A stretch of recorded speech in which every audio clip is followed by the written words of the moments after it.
Meghan Markle and Prince Harry may be taking a pre-wedding jaunt to this Greek island. Northern Zakynthos is a place I recognize from stories, rather than my own experience. My father spent time in Greece in the 1970s, and often speaks about the halcyon days of island hopping before mass tourism began, back when you could have a sleepy village to yourself, or spend a day alone on an empty cove with no more than a paperback book for company.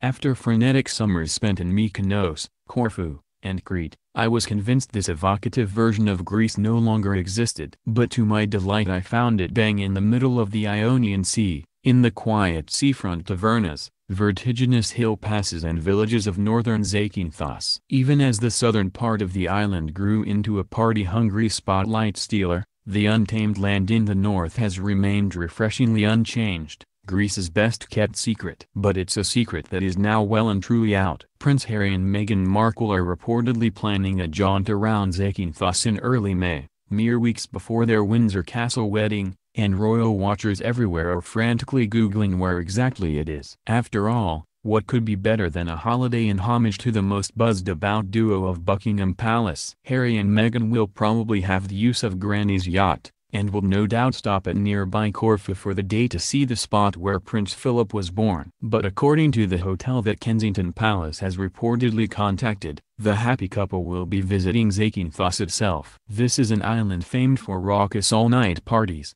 so they need to plan their day and night carefully if they don't want falling out of a Lagana's bar to become their pre-wedding storyline on The Crown Season 6. For anyone looking to keep things low-key, staying north is a good start. As is becoming a week-long member of the British-owned Pelargoni Club, where English good taste unfurls under the hot Greek sun. Popular with the London's most glamorous crowd, think British Vogue editors and the owner of the Soho House Group, Nick Jones. Its atmosphere lies somewhere between a relaxed island beach bar and a bucolic music festival, with a bright splash of the Hattons thrown in.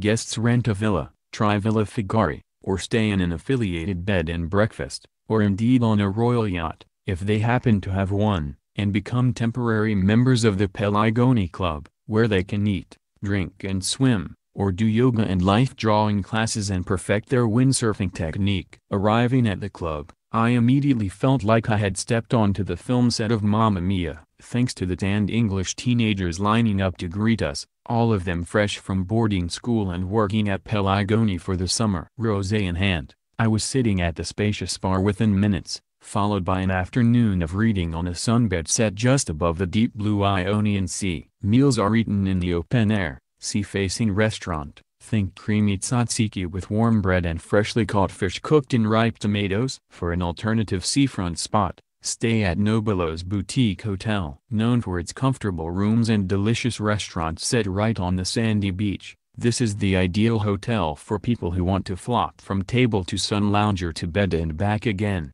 But Zakynthos is about more than just lounging. Given that, in their first weeks of dating, Harry and Meghan took a safari excursion to Botswana, we suspect they like an activity or two. One option is the ruins of an old monastery that sits in the northern hills and has magnificent views of the bay and the craggy rocks below. Pack a picnic and start the evening with a leisurely hike through the olive groves, timing your arrival at the monastery with a pink sunset.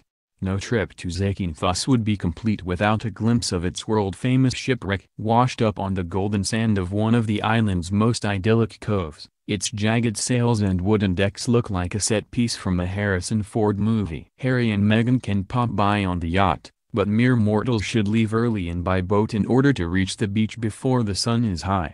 Swim ashore to explore before the tour groups descend. On the way home, stop off on the northern tip of the island for some hard-stopping cliff jumping and, for the non-claustrophobic in the group, an intrepid swim into the spectacular Blue Caves. With the date-dodging prides of lions in the Okavango Delta followed by a spot of pre-wedding cave diving on Greece's bewitching Ionian coastline, Harry and Meghan's actual honeymoon has a lot to live up to.